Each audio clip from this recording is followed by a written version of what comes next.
This next example is our first example where our ability to convert from one unit of measure to another is related to a dosage of a drug. Problem 6 says, the label on the bottle of Wellbutrin states that each tablet contains 100 milligrams of the drug. If the patient is taking 6 tablets a day, how many grams of the drug is the patient consuming?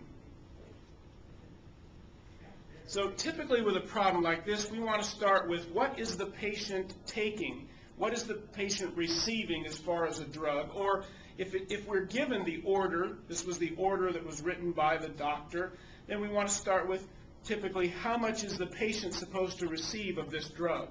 Well, we know right now that this patient is receiving 6 tablets. The patient is taking 6 tablets.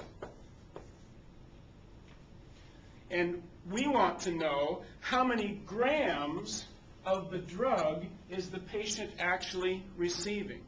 If they're taking 6 of these tablets, how many grams of Wellbutrin are they really receiving? So we need to look at the information again that we were given. And especially we need to concentrate on the label that was there on the bottle of Wellbutrin.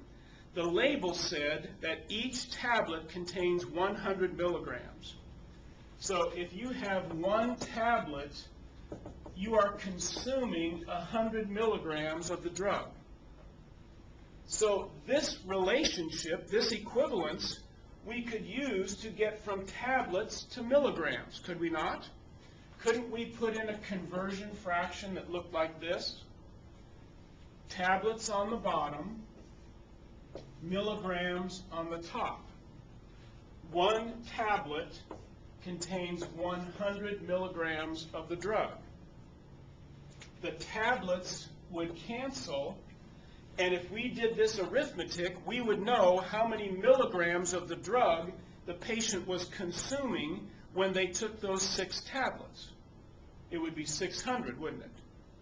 But we want to know how many grams of the drug is that. So we need to get from milligrams to grams. And the relationship there again is that 1 gram is equal to 1,000 milligrams. That we again can find on our equivalence chart. 1 gram measured out is measuring out the same amount of the drug as 1,000 milligrams would be measuring out. So we can use this relationship to transform then from milligrams to grams. We'll put our conversion fraction in. We want milligrams to go away, so that goes in the denominator. We want grams to be the unit of measure for our answer. See how I started with what I was given, and I put over here what my goal is, what I want to end up with. I want to end up with my measurement in grams. I started out the patient was receiving 6 tablets.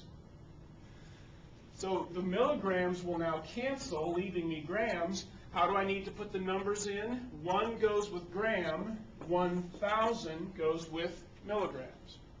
And so now we can just do this arithmetic. 6 times 100 divided by 1,000. But let's make life easy on ourselves. 100 will divide into 100 1 time. 100 will divide into 1,000 10 times. So it's really 6 divided by 10 is my answer. And remember, this is a measurement in metric. So in the metric system, we don't use fractions, we use decimals.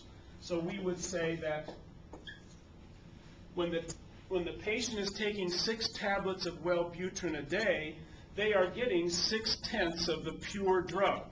Okay? 6 tablets would be giving them 6/10 grams of the pure drug of Wellbutrin. And this particular conversion required 2 fractions for us. 1 to get from tablets, the form of the drug, to milligrams, the measurement of the actual pure drug, and then to get from milligrams to grams, which is the question we were asked, how many grams of Wellbutrin will the patient be receiving?